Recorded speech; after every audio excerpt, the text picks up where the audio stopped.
into today's workout. We have an ascending ladder for you that's going to last 15 minutes. So see how far you can get in this ascending ladder in that 15-minute time domain.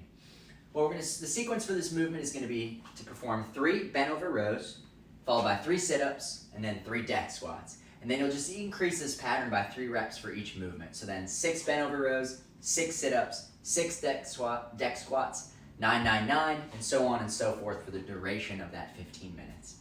Let's take a look at our bent over row. Let's look at 2 reps.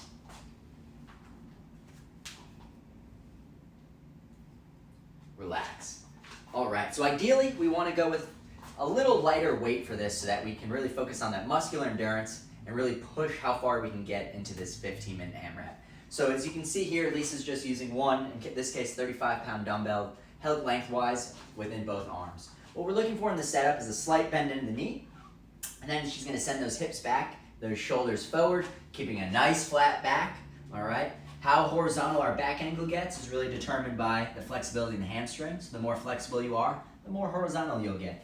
We'll then have the dumbbell in the hand. Don't worry about it. We'll just simulate it. Keeping the shoulder blades pulled back nice and tight, you'll just pull that dumbbell to the bottom portion of the pec, all right? So the bottom portion of the chest, and then release until the arms extend fully, but again, nice flat back. What we don't want to see is any rounding in the shoulders. Pull them up. Beautiful. Relax. Scale for this, if you have an extremely light weight, what we'll do is go with one arm, and you'll just alternate as needed throughout those movements, all right? Switch between the arms. Next, we have the sit-up. We're going to perform this with the butterfly in order to mitigate use of the hip flexors. And then we're just looking for the athlete to sit all the way back.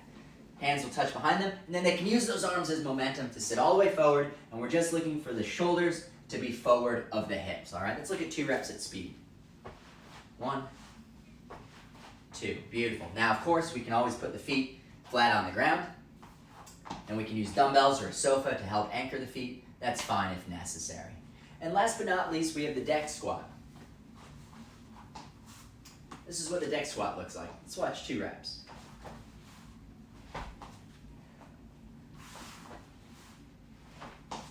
Beautiful. So what's happening here, we're really focusing on the legs, but as well as the core. So the athlete's going to sit on, have a close stance, feet together. He's going to sit down on the ground, keeping the butt as close to the legs as possible. Athlete will then roll onto the upper back, straightening the legs and kind of pressing them forward. And don't be afraid to use the hands here to apply some pressure through the ground in order to raise those hips slightly. The athlete will then drop the hips, tuck the feet back under towards the butt, and using that momentum, rapidly sit up and stand, all right? Now, if this is a little challenging, what I want you to do is just scale this to close-legged squats. Why don't you face the camera? So bring those feet as close together as possible, ideally touching, and then just sending those hips back and down until the crease of the hip is below the knee and standing back up. All right, that's an option for the scale. In terms of the bent over rows, for weight, don't be afraid to use dog food, a water cooler, 2 water jugs, whatever the case may be to add some weight to that in order to kind of focus on some pulling mechanics. I think that's about it. Have a great time. Let me know how you do. Leave your score in the comments.